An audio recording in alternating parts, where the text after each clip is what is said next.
وأشهد أن محمدا عبده ورسوله يا أيها الذين آمنوا اتقوا الله حق تقاته ولا تموتن إلا وأنتم مسلمون يا أيها الناس اتقوا ربكم الذي خلقكم من نفس واحدة وخلق منها زوجها وبث منهما رجالا كثيرا ونساء واتقوا الله الذي تساءلون به والأرحام إن الله كان عليكم رقيبا يا أيها الذين آمنوا اتقوا الله وقولوا قولا سديدا يصلح لكم أعمالكم ويغفر لكم ذنوبكم ومن يطع الله ورسوله فقد فاز فوزا عظيما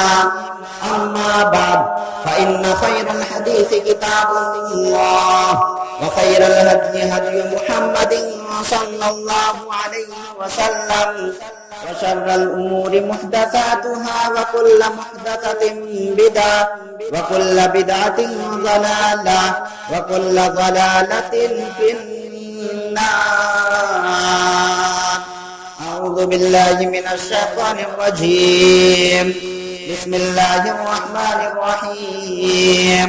ولقد خلقنا الإنسان ونعلم ما توسوس به نفسه ونحن أقرب إليه من حبل الوريد إذ يتلقى المتلقيان عن اليمين وعن الشمال قعيد ما يلفظ من قول إلا لديه رقيب عتيد وجاءت سكرة الموت بالحق ذلك ما كنت منه تحيد ونفخ في الصور ذلك يوم الوعيد وجاءت كل نفس معها سائق وشهيد لقد كنت في غفلة من هذا فكشفنا عنك غطاءك فبصرك اليوم حديد وقال قرينه هذا ما لدي عتيد ألقيا في جهنم كل كفار عنيد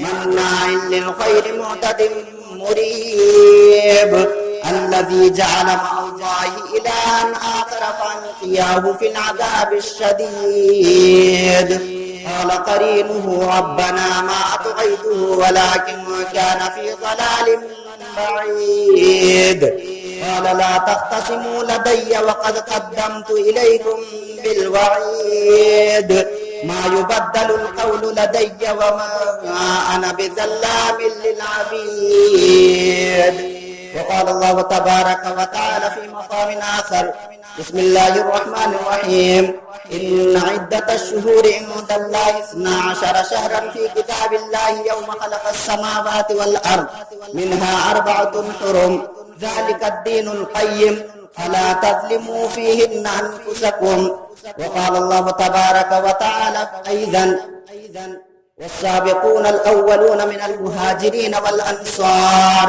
والذين اتبعوهم بإحسان رضي الله عنهم ورضوا عنه وأعد لهم جنات تجري تحتها الأنهار خالدين فيها أبدا ذلك الفوز العظيم رب اشرح لي صدري ويسر لي أمري واحلل عقدة من لساني يفقهوا قولي رب زدني علما اللهم انفعني بما علمتني وعلمني ما ينفعني وزدني علما آمين. میری زندگی کا مقصد تیرے دین کی سربلندی، میری زندگی کا مقصد تیرے دین کی سربلندی، میں اسی لیے مسلمان، میں اسی لیے نمازی۔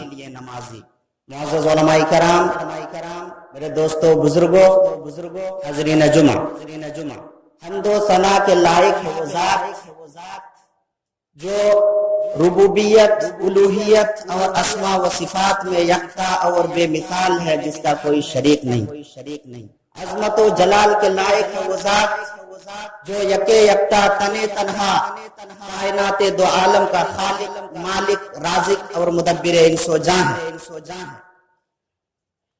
تسبیح اور تحمید سے ہماری زبانیں تر ہے اس ذات کے لیے جو رحمان بھی ہے، رحیم بھی ہے، غفار بھی ہے، ستار بھی ہے، جبار بھی ہے، قہار بھی ہے، حنان بھی ہے، منان بھی ہے، ذو العرش المجید بھی اور ذو الجلال والاکرام بھی ہے۔ درود و سلام و تمام انبیاء کرام پر، خصوصاً ہمارے آخری نبی جناب محمد رسول اللہ صلی اللہ علیہ وسلم پر، جو نبی سید المرسلین، شفیع المذنبین، رحمت للعالمین بن کر کے تشریف لائے، جو نبی بھٹکتی ہوئی انسانیت کے لیے ہدایت اور رہنمائی کا سرچشمہ بن کر کے نمودار ہوئے، جو نبی سسکتی اور تڑپتی ہوئی انسانیت کے لیے مسیحا بن کر کے تشریف لائے۔ اللہم صلی علی محمد وعلی آل محمد کما صلیت علی ابراہیم وعلی آل ابراہیم انک حمید مجید۔ اللہم بارک علی محمد وعلی آل محمد کما بارکت علی ابراہیم وعلی آل ابراہیم انک حمید مجید۔ حاضرین جمعہ، آج محرم الحرام کی 10ویں تاریخ سن 1440 ہجری ہے۔ ہمارا اسلامی کیلنڈر کا آغاز اسی مہینے سے ہوتا ہے۔ یہ اسلامی کیلنڈر کا پہلا مہینہ ہے اور محرم الحرام یہ 4 حرمت والے مہینوں میں سے ایک مہینہ ہے۔ جیسے سورہ توبہ آیت نمبر 36 جس کی تلاوت میں نے کی ہے، اس میں اللہ رب العالمین نے ارشاد فرمایا کہ مہینوں کی تعداد 12 ہے۔ جس دن سے اللہ رب العالمین نے آسمان اور زمین کو پیدا کیا، اسی دن سے اللہ کی کتاب میں مہینوں کی تعداد 12 ہے۔ ان میں سے 4 مہینے کیا ہیں؟ حرمت والے مہینے ہیں، ادب و احترام والے مہینے ہیں، جن کا ادب کرنا، احترام کرنا ہر ایک مسلمان پر ضروری ہے۔ جن 4 مہینوں میں لڑائی جھگڑے، جدال و قتال، گالی گلوچ خصوصی طور پر منع ہے۔ یوں تو ہمیشہ منع ہے، لیکن خصوصی طور پر جس میں منع ہے۔ لیکن آج مسلمانوں کے ساتھ المیہ یہ ہے، آج مسلمانوں کے ساتھ ٹریجڈی یہ ہے، آج بدقسمتی مسلمانوں کے ساتھ یہ ہے کہ آج نہ ہمیں نہ ہمارے بچوں کو یہ پتا ہے کہ اشہر حرم کسے کہتے ہیں، یہ حرمت والے 4 مہینے کون سے ہیں۔ آخر ہم نہیں جانیں گے تو ادب اور احترام کیسے کریں گے؟ ان 4 مہینوں کا ادب اور احترام تو کفار اور مشرکین بھی کیا کرتے تھے۔ کفار اور مشرکین جن کے یہاں صدیوں لڑائی جاری رہتی تھی، جو بہت ہی قتل اور خریز قوم تھی، قاتل اور خریز قوم تھی، قتل و غارت گری جن کا شیوا تھا، لیکن ان 4 مہینوں میں وہ بھی اپنے ہاتھوں کو روک لیتے تھے، لڑائیوں کو چھوڑ دیتے تھے، غلط کام سے رک جاتے تھے۔ اور وہ 4 مہینے کیا ہیں؟ ذوالقعدہ، ذوالحجہ، محرم اور رجب ہے۔ تو یہ محرم جو ہے وہ اشہر حرم میں سے ایک مہینہ ہے جس کا ادب و احترام کرنا ہر ایک مسلمانوں پر ضروری ہے۔ دوسری بات یہ ہے کہ ہم لوگ آج کے مسلمان ایک مکتبہ فکر سے متاثر ہو کر کے، ایک مخصوص مکتبہ فکر سے متاثر ہو کر کے اس مہینے کو ہم لوگوں نے رنج و علم کا مہینہ سمجھا ہوا ہے۔ اس مہینے کو ہم نے رنج و غم کا مہینہ سمجھا ہوا ہے، حالانکہ ایسی بات نہیں ہے۔ بلکہ اگر ہم دینی اعتبار سے اس مہینے کو دیکھیں، اگر ہم عقائد کے لحاظ سے اس مہینے پر ہم نظر دوڑائیں تو یہ مہینہ مسلمانوں کے لیے مسرت اور شادمانی کا مہینہ ہے، خوشی اور مسرت کا مہینہ ہے۔ لیکن ایک مکتبہ فکر سے متاثر ہو کر کے آج مسلمانوں نے اس مہینے کو رنج و الم اور رنج و غم کا مہینہ سمجھا ہوا ہے. تو یہ بھی سمجھنا اور سوچنا بہت ضروری ہے کہ محرم کا مہینہ، محرم کے مہینے کی حیثیت دینی اعتبار سے کیا ہے. محرم کے مہینے کے بارے میں اللہ کے نبی صلی اللہ علیہ وسلم نے ارشاد فرمایا، مسلم شریف کی روایت ہے، افضل الصیام بعد رمضان شہر اللہ المحرم، کہ رمضان کے بعد سب سے افضل روزہ شہر اللہ یعنی اللہ کا جو مہینہ ہے شہر اللہ المحرم ہے. محرم کے مہینہ کا روزہ ہے، عاشورہ کا روزہ ہے. 10ویں محرم عاشورہ کہا جاتا ہے، یوم عاشورہ کہا جاتا ہے. تو عاشورہ کے دن کا روزہ یہ رمضان کے روزے کے بعد سب سے افضل ہے. اور یہ روزہ ایسا ہے، نبی کریم صلی اللہ علیہ وسلم مکہ میں بھی اس روزے کو رکھتے تھے اور مدینہ میں بھی اس روزے کو نبی کریم صلی اللہ علیہ وسلم نے رکھا. اور جب رمضان کا روزہ فرض ہوا تو نبی کریم صلی اللہ علیہ وسلم نے اختیار دے دیا کہ جو چاہے اس کا روزہ رکھے اور جو چاہے اس کا روزہ نہ رکھے. لیکن نبی کریم صلی اللہ علیہ وسلم نے بہت ہی اہتمام کیا اس روزے کا. اور اس روزے کے بارے میں نبی کریم صلی اللہ علیہ وسلم نے کہا یکفر السنۃ الماضیہ، پچھلے ایک سال کے گناہوں کا کفارہ ہے اس دن کا روزہ. یوم عاشورہ کا روزہ کیا ہے؟ پچھلے ایک سال کے گناہوں کا کفارہ ہے. یکفر السنۃ الماضیہ، ایک سال کے گناہوں کا کفارہ ہے. دینی اعتبار سے محرم کا مہینہ کیا ہے؟ اس کو نبی کریم صلی اللہ علیہ وسلم نے شہر اللہ کہا، اللہ کا مہینہ کہا. اور عاشورہ کے دن کا روزہ نبی کریم صلی اللہ علیہ وسلم نے رکھنے کا حکم دیا. اور ساتھ ہی ساتھ نبی کریم صلی اللہ علیہ وسلم نے یہ بھی کہا کہ یہودیوں کی مخالفت کرو، اس لیے کہ 10ویں محرم کے دن بنی اسرائیل کو اللہ رب العالمین نے فرعون سے اور فرعونیوں سے نجات دی. تو اس خوشی میں یہودی یوم عاشورہ کا روزہ رکھا کرتے تھے. جب نبی کریم صلی اللہ علیہ وسلم مدینہ پہنچے تو دیکھا کہ یہودی بھی اس دن کا روزہ رکھتے ہیں. تو نبی کریم صلی اللہ علیہ وسلم نے معلوم کیا تو پتا چلا کہ وہ لوگ اس دن کو عید کے طور پر مناتے ہیں. تو نبی کریم صلی اللہ علیہ وسلم نے وفات سے 1 سال قبل یہ ارشاد فرمایا تھا کہ اگر میں آنے والے سال زندہ رہوں گا تو 9ویں محرم کا بھی روزہ رکھوں گا. تو 9ویں محرم اور 10ویں محرم یعنی یہودیوں کی مخالفت میں 10ویں محرم کے ساتھ 9ویں محرم کا روزہ ملا لینا چاہیے، یہودیوں کی مخالفت ہے.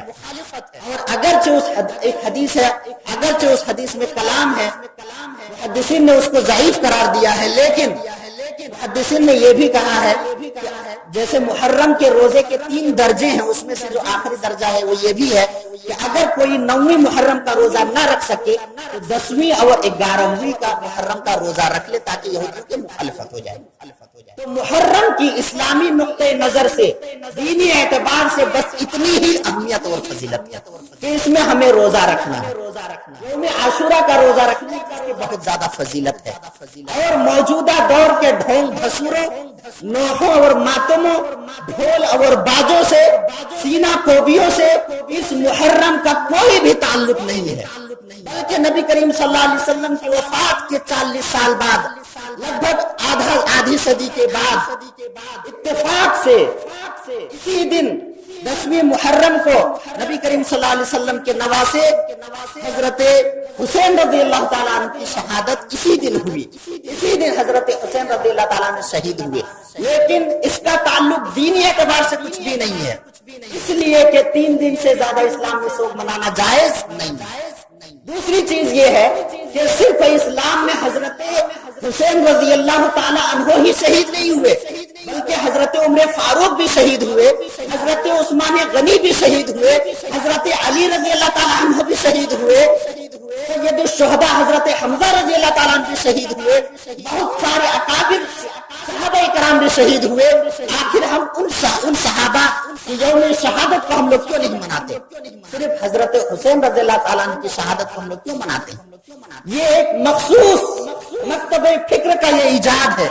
سن 351 ہجری میں ایک بادشاہ نے اس کا ایجاد کیا اور وہ شیعہ بادشاہ تھا.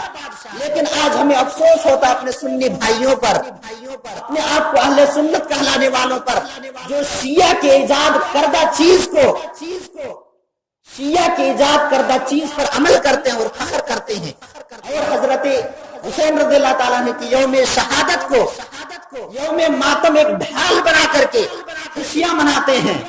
جس دن روزہ رکھنے کا ہے اس دن کھچڑے بناتے ہیں، اس دن سبیل لگاتے ہیں، اس دن پانی تقسیم کرتے ہیں، اس دن شربت تقسیم کرتے ہیں، اور اس طرح سے سنت رسول کی دھجیاں اڑائی جاتی ہیں، ڈھول اور باجے بجاتے ہیں، جلسے اور جلوس نکالتے ہیں۔ یہ سراسر کیا ہے؟ ناجائز اور حرام ہے۔ ان کاموں سے خود بھی بچیں، لوگوں کو بھی بچائیں، اور لوگوں کو اس حقیقت سے آگاہ کریں کہ محرم کی بس اتنی سی اہمیت اور فضیلت ہے کہ نبی کریم صلی اللہ علیہ وسلم نے ہمیشہ اس کا روزہ رکھا، روزہ رکھنے کا حکم دیا۔ رمضان کے بعد روزوں میں سے سب سے افضل روزہ ہے، اور یہ روزہ پچھلے 1 سال کے گناہوں کا کفارہ ہے، اور دینی نقطۂ نظر سے یہ خوشی اور مسرت کا مہینہ ہے۔ تیسری چیز اسلامی کیلنڈر کا یہ مہینے کا آغاز۔ اسلامی کیلنڈر ہمیں بہت ساری چیزوں کا یاد دلاتا ہے، یہ ہمیں اگرچہ معلوم نہیں ہے، آج مسلمان کے بچوں کو معلوم نہیں ہے، آج مسلمانوں کے بزرگوں کو معلوم نہیں ہے، آج مسلمانوں کے نوجوانوں کو معلوم نہیں ہے۔ اگر مسلمان کے کسی بھی بچے سے پوچھا جائے کہ یہ کون سی سن ہجری ہے بتائیے، تو نہیں بتا پائیں گے، کون سا مہینہ ہے نہیں بتا پائیں گے۔ یہ ہم لوگوں کی بدقسمتی ہے، ہم نے اپنے تاریخ کو چھوڑا، ہم نے اپنے تہذیب کو چھوڑا، ہم نے اپنے شناخت کو چھوڑا۔ اور یاد رکھیں، کسی بہت بڑے مفکر نے کہا تھا کہ اگر کسی قوم کو مٹانا چاہتے ہو تو اسے مارنے کی ضرورت نہیں، اگر کسی قوم کو نست نابود کرنا چاہتے ہو، اگر کسی قوم کو دنیا سے مٹانا چاہتے ہو تو اسے مارنے کی ضرورت نہیں ہے، بلکہ اس کی تہذیب مٹا دو، اس کی تاریخ مٹا دو، وہ قوم خود بخود مٹ جائے گی۔ آج ہم نے اپنے تاریخ کو بھلا دی ہے، آج ہمیں اپنے تہذیب کا پتہ نہیں ہے، اپنی تاریخ پتہ نہیں ہے۔ آج ہمارے بچوں کی تعلیم کی بہت زیادہ ضرورت ہے۔ میرے دوستوں اور بزرگوں، اپنے بچوں کو اپنی تاریخ بتائیں، اپنی تہذیب بتائیں، اپنا تمدن بتائیں، اپنی ثقافت بتائیں، نبی کریم صلی اللہ علیہ وسلم کا گفتار اور کردار بتائیں، نبی کریم صلی اللہ علیہ وسلم کو اسوہ بتائیں، سیرت بتائیں، تاریخ بتائیں۔ یہی ضروری ہے میرے دوستوں اور بزرگوں۔ اسلامی کیلنڈر کا پہلا مہینہ کیا ہے؟ محرم کا مہینہ ہے۔ اسلامی کیلنڈر ہمیں بہت ساری چیزوں کو یاد دلاتا ہے۔ آج میں 3 نکات لے کر کے حضرت خدمت ہے اسلامی کیلنڈر کی اہمیت اور فضیلت کے بارے میں، اور اسلامی کیلنڈر کیا چیز ہے، اسلامی کیلنڈر ہمیں کس چیز کی یاد دہانی کراتا ہے، اور اسلامی کیلنڈر ہمیں کیا بتاتا ہے۔ اس میں سے اس تعلق سے میں 3 نکات لے کر کے حضرت خدمت۔ سب سے پہلی چیز یہ ہے کہ اسلامی کیلنڈر کا آغاز حضرت عمر فاروق کے عہد مبارک سے ہوا۔ ایک مرتبہ حضرت عمر فاروق کے پاس ایک لیٹر آیا، ایک چٹھی آئی، ایک خط آیا، جس خط میں تاریخ صرف شعبان لکھا ہوا تھا۔ حضرت عمر فاروق نے کہا کہ یہ اس سال کا شعبان ہے یا اگلے سال کا شعبان ہے یا کس سال کا شعبان ہے، اس سے پتہ نہیں چل رہا ہے، لہذا ہمیں ایک کیلنڈر بنانے کی ضرورت ہے۔ اس وجہ سے مجلس شورا انہوں نے بلائی۔ مجلس شورا میں طرح کی باتیں آئیں۔ کسی نے کہا کہ نبی کریم صلی اللہ علیہ وسلم کی بعثت کو نبی کریم صلی اللہ علیہ وسلم کی پیدائش کے دن سے اسلامی کیلنڈر کا آغاز کیا جائے۔ کسی نے کہا کہ نبی کریم صلی اللہ علیہ وسلم کی نبوت کے دن سے اسلامی کیلنڈر کا آغاز کیا جائے۔ کسی نے کہا کہ نبی کریم صلی اللہ علیہ وسلم کی وفات کے دن کو اسلامی کیلنڈر کا آغاز اور محور بنا دیا جائے۔ حضرت علی رضی اللہ تعالیٰ عنہ نے کہا کہ نہیں، بلکہ ہجرت کے سال کو، ہجرت مدینہ کو اسلامی کیلنڈر کا آغاز اور محور قرار دیا جائے۔ سبوں نے اس کی تائید کی، اور یہاں پہ بہت ساری چیزیں تھی۔ نبی کریم صلی اللہ علیہ وسلم کی پیدائش، نبی صلی اللہ علیہ وسلم کو نبوت، نبی صلی اللہ علیہ وسلم کی وفات، اور بہت ساری چیز تھی جس کو کیلنڈر کا محور قرار دیا جا سکتا تھا، جس سے اسلامی کیلنڈر کو آغاز کیا جا سکتا تھا۔ لیکن تمام صحابہ نے ہجرت کو کیوں ترجیح دی، اور ہجرت مدینہ کو کیوں چنا، اور ہجرت مدینہ کے سال سے کیوں اپنے کیلنڈر کا آغاز کیا؟ اس کے پیچھے بہت ساری وجوہات ہیں۔ سب سے پہلی چیز ہے کہ یہیں سے اسلامی تاریخ کے سنہرے دور کا آغاز ہوتا ہے، یہیں سے تاریخ کروٹ لیتی ہے، یہیں سے اسلامی تاریخ کے نیا باب قائم ہوتا ہے، یہیں سے اسلام کا پودا سرسبز و شاداب ہوتا ہے، یہیں سے اسلام کو قوت اور طاقت ملتی ہے، یہیں سے اسلام کی شان و شوکت میں اور عظمت میں اضافہ ہوتا ہے، اور یہیں سے کیا ہے، یہیں سے تاریخ ایک نیا موڑ لیتی ہے۔ اسی وجہ سے ہجرت مدینہ کو تمام صحابہ نے اپنی ہجرت مدینہ سے اپنے کیلنڈر کو آغاز کیا۔ اسلامی کیلنڈر ہجرت مدینہ ہمیں بہت ساری چیزوں کو یاد دلاتا ہے۔ سب سے پہلی چیز نبی کریم صلی اللہ علیہ وسلم کی سیرت اور قربانیوں کو یاد دلاتا ہے۔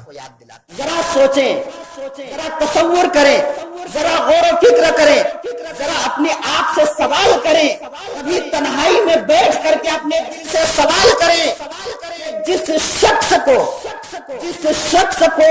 مکہ کا ہر ایک فرد جس کا احترام کرتا ہو، چھوٹا بڑا ہر شخص جس کی عزت کرتا ہو، جس کو لوگ امین اور صادق کہہ کر کے بلاتے ہوں، جس نے کبھی گالی تک نہ سنی ہو، جس کو کبھی بھی کسی نے گالی تک نہ دی ہو، جس نبی کو سارے لوگ عزت کرتے ہوں، جس نبی کو 35 سال کی عمر میں تمام قریش کے جب بڑے بڑے سردار موجود تھے، تمام بڑے بڑے سرداروں کی موجودگی میں 35 سال کی عمر میں جس نبی کو حجر اسود کی تنصیب کے معاملے میں فیصل اور حاکم بنایا گیا ہو، 40 سال کی عمر میں نبی نے جب توحید کی آواز بلند کی تو سارے لوگ اس کے دشمن ہو گئے، اس کی بے عزتی ہوئی، اس کو گالیاں دی گئی، کسی نے کہا پاگل ہو گیا، کسی نے کہا رے دیکھو وہ تو مجنون ہو گیا، کسی نے کہا رے دیکھو وہ تو کاہل ہو گیا، کسی نے کہا رے دیکھو وہ تو پاگل اور دیوانہ ہو گیا، کسی نے گالیاں دی، کسی نے پتھر برسائی، کسی نے راستے میں کانٹے سجائے، کسی نے کوڑے پھینکے، کسی نے آپ کے گردن میں اونٹ کی اوجھڑی رکھی، کسی نے آپ کے گردن میں رسیاں ڈالی، کسی نے مارنے کے پلان بنایا، آپ کو قتل کرنے کا سازش ہو رہا ہے، آپ کو گالیاں دی جا رہی ہے، آپ کو مارنے کی دھمکی دی جا رہی ہے، آپ کے راستے میں کانٹے بچھائے جا رہے ہیں، آپ پر پورا کرکٹ ڈالا جا رہا ہے۔ ذرا سوچیں اس نبی کے دل میں کیا گزر رہا ہوگا، اس نبی کو کیا محسوس ہو رہا ہوگا۔ 40 سال کی عمر تک ہر چھوٹے بڑے نے جس کی عزت کی ہو، آج ہر چھوٹا بڑا اس کو گالیاں دے رہا ہے۔ 40 سال تک جس نبی نے بے عزتی، ذلیل اور ذلت اور رسوائی کا منہ تک نہ دیکھا ہو، 40 سال کی عمر میں اس نبی کو بھی چوراہے پر ذلت اور رسوائی کا سامنا کرنا پڑتا ہے، اس نبی کو بھی چوراہے میں تذلیل کی جاتی ہے، اس نبی کو گالیاں دی جاتی، اس نبی کے دل میں کیا گزر رہا ہوگا میرے دوستوں اور بزرگوں۔ 40 سال کی عمر میں آدمی زیادہ حساس ہو جاتا ہے۔ ہم اور آپ دیکھتے ہیں ہمارے سماج اور معاشرے میں لڑکپن کا دور ہوتا ہے، اس کو کچھ بھی کا جو احساس نہیں ہوتا، بچپن کا دور ہوتا ہے کسی چیز کو مائنڈ نہیں کرتا، لڑکپن کا دور ہوتا ہے مائنڈ نہیں کرتا، 30-35 سال کا عمر ہوتا ہے، یہ سیکھنے کا پیریڈ ہوتا ہے، آدمی سیریسلی کسی چیز کو نہیں لیتا، لیکن 40 سال کی عمر میں ایک آدمی میچور ہو جاتا ہے۔ 40 سال کی عمر میں ایک آدمی اپنی عزت کے معاملے میں، اپنی عزت نفس کے معاملے میں زیادہ حساس ہو جاتا ہے۔ اس عمر میں بچپن سے لے کر کے 40 سال تک کبھی بھی جس نبی نے کبھی بھی گالیاں تک نہیں سنی، 40 سال کی عمر میں ادھیڑ عمر میں اس نبی کو اتنی گالیاں دی جاتی ہیں، پیر اور تذلیل کیا جاتا ہے، وہ نبی سب برداشت کر رہے ہیں۔ کیوں برداشت کر رہے ہیں سب؟ یہ ہمیں اسلامی کیلنڈر ہمیں یہ یاد دلاتا ہے۔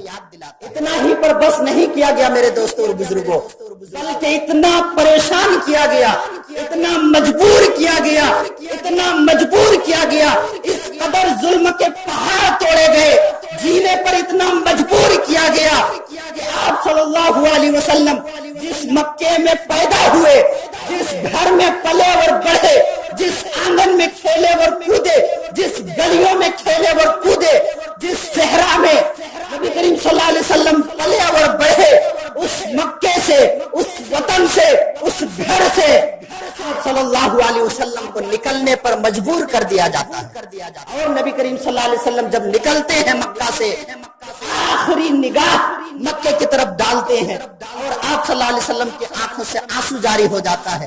اس قدر محبت اپنے وطن سے، اپنے گاؤں سے، اپنے قبیلے سے، اپنے کنبے سے، اپنے گھر سے، اپنے وطن کی مٹی سے اس قدر محبت تھی میرے دوستوں اور بزرگوں۔ کس قدر پریشان کیا گیا، کس قدر آپ پر ظلم کے پہاڑ توڑے گئے کہ آپ صلی اللہ علیہ وسلم اپنے وطن کو چھوڑ کر کے، اپنے تمام رشتہ داریوں کو ٹھکرا کر کے، تمام لوگوں کو چھوڑ کر کے آپ صلی اللہ علیہ وسلم ہجرت کرنے پر مجبور ہو گئے۔ اسی وجہ سے حضرت عمر فاروق نے اور تمام صحابہ نے اسلامی کیلنڈر کا آغاز ہجرت مدینہ سے کیا، اور جب ہجرت کیے تو اسلام کے سنہرے دور کا آغاز ہوا۔ وہیں سے اسلام کو پھلنے اور پھولنے کا موقع ملا، وہیں سے اسلام کی شناخت دنیا میں پھیلی، وہیں سے لوگوں نے اسلام کو جانا، وہیں سے لوگوں نے اسلام کو پہچانا، وہیں پہ مسلمانوں کی تعداد میں اضافہ ہوا، اسلام کی شان و شوکت میں وہیں اضافہ ہوا۔ میرے دوستوں اور بزرگوں، آج غم حسین کے نام پر اپنے سینوں کو پیٹنے والے بہت موجود ہیں۔ آج غم حسین کو ڈھال بنا کر کے ناچنے والے، ڈھول بجانے والے، سبیل لگانے والے، بریانی کھانے والے، مرغا توڑنے والے، کھچڑے چڑھانے والے بہت موجود ہیں میرے دوستوں اور بزرگوں۔ لیکن اپنی نبی کی تاریخ کون یاد کرے گا؟ اپنی نبی کی تاریخ آج کسے معلوم ہے میرے دوستوں اور بزرگوں؟ ہم اپنے نبی کی سیرت کو بھول چکے ہیں، اپنے نبی کے قربانیوں کو بھول چکے ہیں، اپنے نبی کی ایثار کو بھول چکے ہیں۔ تو ہم پر ضروری ہے کہ ہم دیکھیں، سوچیں، سمجھیں، غور کریں اسلام کے لیے ہمارے نبی نے کتنی قربانیاں پیش کی۔ کیا ہمارے اندر اتنا جذبہ ہے قربانیاں پیش کرنے کی؟ ہم بھی ایمان والے ہیں، ہمارے دل میں بھی ایمان، ہمارے سینے میں بھی ایمان پلتا ہے، ہمارے دل میں بھی ایمان ہے، ہم بھی ایمان کے دعوے دار ہیں۔ کیا ہمارے اندر قربانی دینے کا جذبہ ہے؟ قربانی پیش کرنے کی طاقت، ہمت، قوت، جرأت ہے ہمارے اندر؟ نہیں ہے۔ تو اپنے نبی کے کردار کو اپنانے کی ضرورت ہے، اپنے نبی کے اسوہ کو اپنانے کی ضرورت ہے، اپنے نبی کی تاریخ کو یاد کرنے کی ضرورت ہے۔ دوسری چیز، نبی کریم صلی اللہ علیہ وسلم نے جب دعوت توحید کا آغاز کیا، سارے لوگوں نے مخالفت کی، لیکن کچھ ایسے سلیم الطبع انسان تھے، کچھ ایسے سلیم الفطرت انسان تھے جنہوں نے نبی کریم صلی اللہ علیہ وسلم کی دعوت پر لبیک کہا، نبی کریم صلی اللہ علیہ وسلم کی دعوت کو قبول کیا، نبی کریم صلی اللہ علیہ وسلم کے ساتھی بن گئے، نبی کریم صلی اللہ علیہ وسلم کو مدد کیا، اور ہر طرح سے نبی کریم صلی اللہ علیہ وسلم کی مدد کی۔ ان صحابہ کو بھی اپنے گھر چھوڑ کر کے، اپنی زمین و جائیداد چھوڑ کر کے، اپنی دولت اور ثروت چھوڑ کر کے، اپنے رشتہ داریوں سے ناتا توڑ کر کے، اپنی بیوی بچوں کو چھوڑ کر کے، اپنے کنبہ قبیلوں کو چھوڑ کر کے انہیں بھی جانے پر مجبور کیا، اور صحابہ گئے، صحابہ نے ہجرت کی نبی کریم صلی اللہ علیہ وسلم کے ساتھ، اور نبی کریم صلی اللہ علیہ وسلم کے بعد صحابہ نے بھی ہجرت کی، اور ہجرت کے موقع پر صحابہ کرام نے کتنی قربانیاں پیش کی، اپنی زمین و جائیداد کو چھوڑا، اپنے گھر بار کو چھوڑا، اپنی دولت کو چھوڑا، اپنی ثروت کو چھوڑا، رشتہ داروں کو چھوڑا، بیویوں تک کو ٹھکرا دیا، اولاد کو ٹھوکر مار دیا، رشتہ داروں کو ٹھوکر مار دیا۔ اس کے لیے صرف اللہ کی رضامندی کے لیے، صرف اللہ رب العالمین کی خوشنودی کے لیے، صرف اعلاء کلمت اللہ کے لیے، صرف اسلام کی سربلندی کے لیے، صرف اسلام کی خاطر ایمان کو بچانے کے لیے انہوں نے کسی بھی چیز کی پرواہ نہیں کی، نہ دولت کی، نہ جائیداد کی، نہ رشتہ دار کی، نہ بیوی کی، نہ بچوں کی، کسی کی بھی پرواہ نہیں کی، سب سے رشتہ توڑ لیا، سب سے رشتہ توڑ لیا۔ میری زندگی کا مقصد تیرے دین کی سربلندی، اسی لیے مسلمان میں، اسی لیے نمازی۔ میرے دوستوں اور بزرگوں، ذرا سوچیں کہ ہم نے اور آپ نے کیا قربانی پیش کی ہے اسلام کے لیے، اپنے ایمان کو بچانے کے لیے ہم نے اور آپ نے کیا قربانی پیش کی ہے، ہمارے اندر کیا جذبہ ہے قربانی پیش کرنے کا۔ فَإِنْ آمَنُوا بِمِثْلِ مَا آمَنْتُمْ بِهِ فَقَدِ اهْتَدَوْا، اللہ رب العالمین کہہ رہا ہے کہ اگر یہ لوگ، میرے صحابہ، جیسے تم لوگوں نے ایمان لایا، اگر یہ لوگ ویسے ایمان لائیں گے تبھی جا کر کے ہدایت یافتہ ہوں گے۔ صحابہ کی طرح ایمان درکار ہے میرے دوستوں، صحابہ کے اندر کیسا ایمان تھا، کیسا جذبہ تھا؟ کیا انہیں زمین کی ضرورت نہیں تھی؟ کیا انہیں دولت کی ضرورت نہیں تھی؟ کیا انہیں رشتہ دار کی ضرورت نہیں تھی؟ کیا انہیں اپنے اولاد سے محبت نہیں تھی؟ کیا انہیں اپنے والدین سے محبت نہیں تھی؟ کیا انہیں اپنے بیویوں سے محبت نہیں تھی؟ کیا انہیں اپنے قنبہ قبیلے سے محبت نہیں تھی؟ کیا انہیں اپنے وطن سے محبت نہیں تھی؟ سب کچھ تھی، لیکن ان تمام محبتوں سے بڑھ کر کے اللہ کی محبت تھی، جس کے خاطر انہوں نے تمام محبتوں کو بھیٹ کر دیا، تمام محبتوں کی قربانی دے دی۔ تو اسلامک کیلنڈر ہمیں یہ قربانیاں یاد دلاتا ہے، اسلامک کیلنڈر یہ قربانیاں ہمیں یاد دلاتا ہے، مسلمانوں کو کہتا ہے، مسلمانوں کو یاد دلاتا ہے کہ مسلمانوں اسلامی کیلنڈر ہجری ہے، ہجرت سے شروع ہوتا ہے، ہجرت کی تاریخ کو یاد کرو، ہجرت میں کیسی کیسی قربانیاں مسلمانوں نے، صحابہ نے پیش کیا، اس کو یاد کرو۔ تیسری چیز، جب صحابہ کرام ہجرت کر کے جب مدینہ پہنچے، مدینہ کے لوگوں نے بھی قربانیاں، کیسی کیسی قربانیاں پیش کی۔ اللہ ذرا دیکھیں، ذرا سوچیں، جب مسلمان ہجرت کر کے جب مدینہ پہنچتے ہیں تو مدینہ والوں نے کیا کہا؟ مدینہ والوں نے کہا کہ میری زمین فلاں فلاں جگہ ہے، ہم اپنی زمین کا بٹوارا کر دیتے ہیں، اپنی زمین کو دو حصوں میں بانٹ دیتے ہیں، ایک حصہ ہم اپنے مہاجر بھائی کو دے دیتے ہیں جو ہجرت کر کے مکہ سے آئے، اور ایک حصہ ہم رکھیں گے۔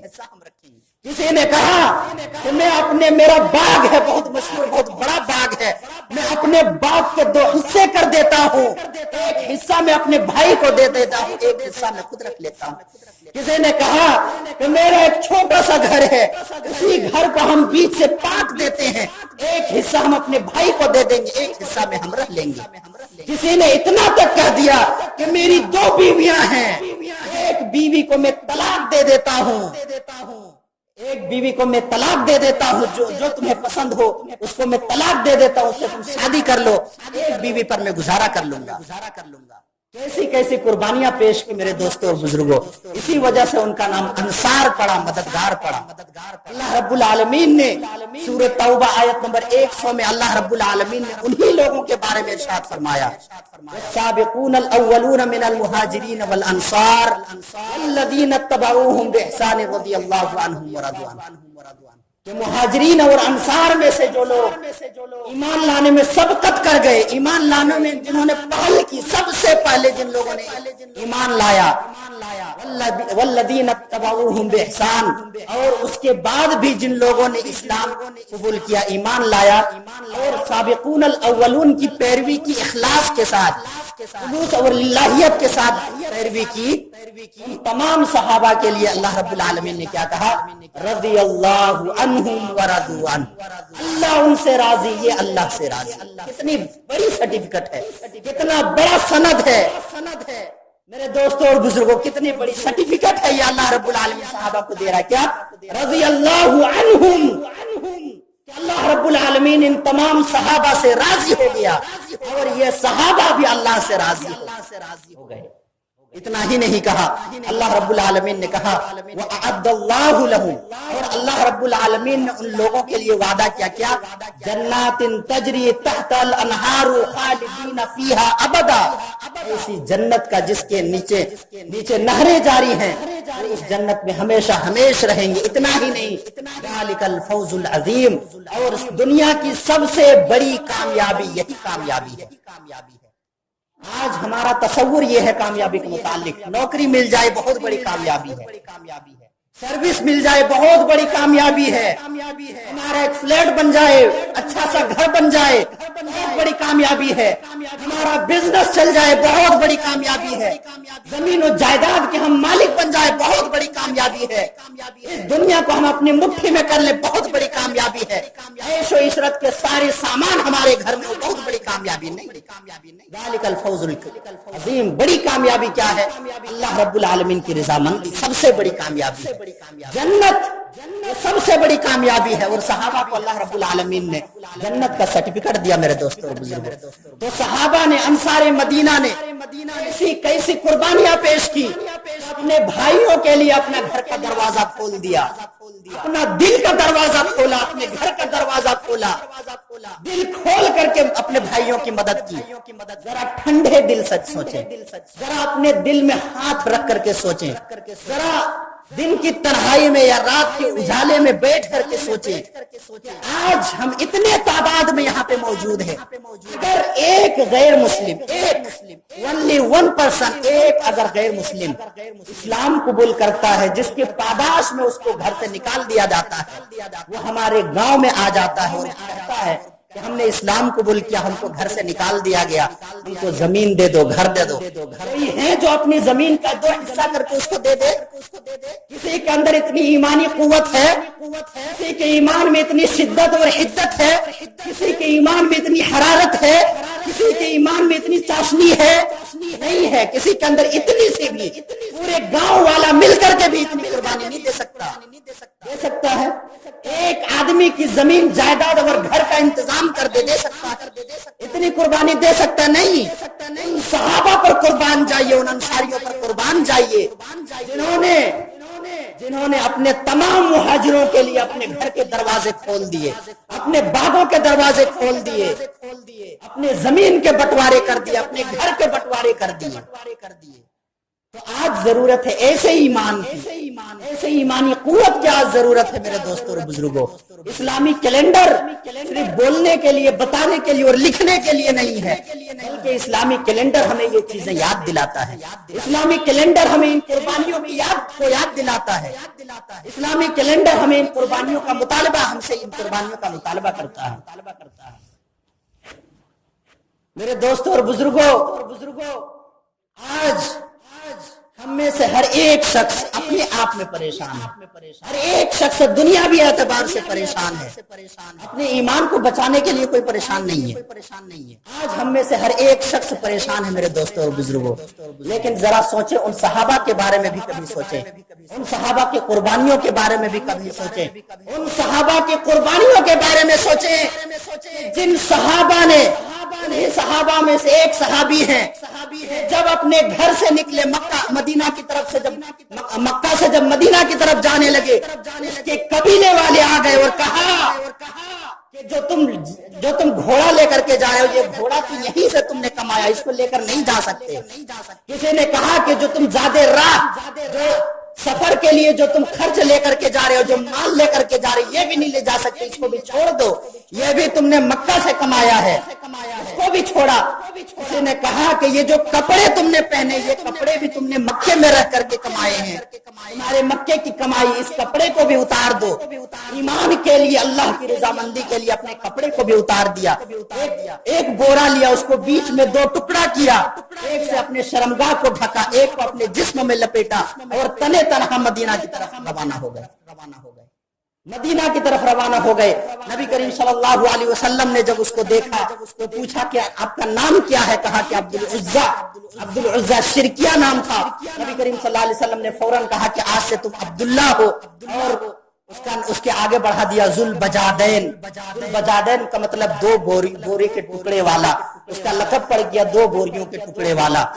صحابہ نے اتنی قربانیاں دی ہیں میرے دوستوں اور بزرگوں اسلام کے خاطر۔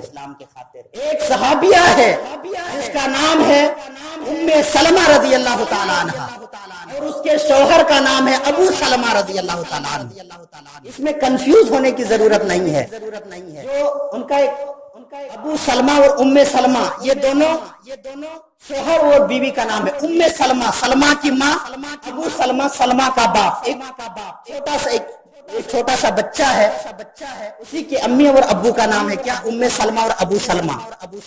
تو جب اسلام قبول کیا حضرت ام سلمہ اور ابو سلمہ رضی اللہ تعالیٰ عنہما نے اسلام قبول کیا، اور جب طائف کی طرف ان لوگوں نے حبشہ کی طرف بھی ہجرت کیا، اور پھر جب مکہ وہ تشریف لائے، جب ہجرت مدینہ کا جب حکم آیا، ہجرت جب کرنے لگے، جب مکہ سے نکلے تو ام سلمہ جو تھی وہ بنو مخزوم کے قبیلے سے تھی۔ بنو مخزوم والے دوڑے آئے اور کہا کہ ابو سلمہ تم جانا چاہتے ہو تو تم چلے جاؤ، تم جانا چاہتے ہو چلے جاؤ، لیکن یہ ہمارے قبیلے کی بیٹی ہے، ہم اس کو نہیں جانے دیں گے۔ یہ ہمارے قبیلے کی بیٹی ہے، ہم اپنے قبیلے کی بیٹی کو ہم نہیں جانے دیں گے۔ زبردستی گھسیٹ کر کے اس کو زبردستی لے آیا۔ اس کے بعد عبد الاسد قبیلہ جو ابو سلمہ کے قبیلے والے تھے، ان لوگوں کو جب معلوم ہوا وہ لوگ ام سلمہ کے گھر پہنچے اور زبردستی اس ننھے سے بچے کو اٹھا کر کے لے آیا اور کہا کہ یہ بچہ جو ہے یہ بچہ ہمارے قبیلے کا ہے، اس وجہ سے اس بچے کو ہم بنو مخزوم میں نہیں رہنے دیں گے، یہ ہمارے قبیلے عبد الاسد میں رہے گا۔ ایک چھوٹا سا پریوار، ایک چھوٹی سی فیملی، ایک چھوٹا سا خاندان، ایک چھوٹا سا گھرانہ، تین افراد پر مشتمل چھوٹا سا گھرانہ تین ٹکڑوں میں بٹ گیا۔ ابو سلمہ اکیلے تنے تنہا مدینہ کی طرف نکل گئے۔ ام سلمہ اپنے قبیلے بنو مخزوم کے پاس ہے، چھوٹا سا ننھا بچہ اپنا قبیلہ عبد الاسد کے پاس ہے۔ تین افراد پر مشتمل چھوٹا سا ایک خاندان، چھوٹا سا پریوار تین ٹکڑوں میں بٹ گیا۔ حضرت ام سلمہ رضی اللہ تعالیٰ عنہ کیا کرتی ہے، ہر دن اپنے شوہر اور اپنے بچے کی محبت میں اس جگہ پر جاتی ہے جس جگہ تینوں کی جدائی ہوئی تھی۔ اس جگہ کا نام مقام افتا تھا، مقام ابتا پر جاتی ہے اور جا کر کے وہاں روتی ہے، اپنے جذبات کا اظہار کرتی ہے، آنسو بہاتی ہے اور پھر واپس گھر چلی آتی ہے۔ ڈیلی کا یہ معمول ہے، روزانہ کا یہ معمول ہے۔ ایک دن بنو مخزوم کا ایک آدمی ادھر سے گزر رہا تھا، اس کو ترس آیا، اس نے آ کر کے اپنے قبیلے کے لوگوں سے کہا، بالآخر انہوں نے ام سلمہ کو چھوڑ دیا۔ ام سلمہ گئی، جا کر کے اپنے بچے کو لی اور تنے تنہا عورت ذات اکیلے تنے تنہا مکہ سے ایک چھوٹے سے معصوم بچے کو لے کر کے مدینہ کی طرف نکل جاتی۔ تو ہمارے صحابہ اور صحابیات نے اتنی قربانیاں دی ہیں اسلام کے لیے۔ میرے دوستوں اور بزرگوں، ذرا تصور کریں، ذرا سوچیں کہ اس عورت پر کیا گزر رہی ہوگی جس کا شوہر مدینہ میں، جس کا بچہ دوسرے خاندان میں، جہاں پہ ماں اکیلی تڑپ رہی ہے اپنے بچے کے لیے، اپنے شوہر کے لیے، اپنے ایمان کو بچانے کے لیے۔ اور پھر ان لوگوں کی ایمانی طاقت اور قوت پر قربان جائیے، انہوں نے کمپرمائز نہیں کیا، انہوں نے یہ نہیں سوچا چلو ایسی بات ہے تو کچھ دن ہم لوگ مکہ میں رک جاتے ہیں یا یہیں پہ رک جاتے ہیں یا ہجرت کا ارادہ چھوڑ دیتے ہیں۔ نہیں، ابو سلمہ تنے تنہا نکل گئے، ایمان کو بچانے کے لیے تنے تنہا نکل گئے۔ ام سلمہ بھی تنے تنہا نکل جاتی ہے۔ تو اسلام کے لیے اتنی قربانیاں پیش کی گئی ہیں میرے دوستوں اور بزرگوں، ہمارے صحابہ نے، ہماری صحابیات نے بہت ساری قربانیاں پیش کی ہیں۔ ان قربانیوں کو یاد کرنا چاہیے۔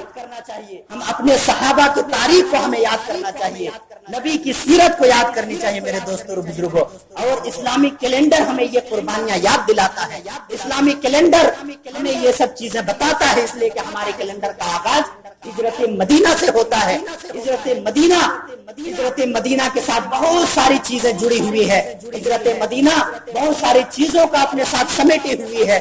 تو ان چیزوں کو یاد کرنے کی ضرورت ہے، سوچنے کی ضرورت ہے، اپنے اندر ایمانی قوت جگانے کی ضرورت ہے، اپنے ایمان میں شدت اور حدت لانے کی ضرورت ہے، اپنے ایمان میں نظر ثانی کی کرنے کی ضرورت ہے، اپنے اندر قربانی کا جذبہ پیدا کرنے کی ضرورت ہے، اسلام کی محبت پیدا کرنے کی ضرورت ہے، اللہ کی محبت پیدا کرنے کی ضرورت ہے، اللہ کی رضا کے لیے، اللہ کی خوشنودی کے لیے کسی بھی حد تک گزر جانے کی قوت اور عزم اور حوصلہ پیدا کرنے کی ضرورت ہے۔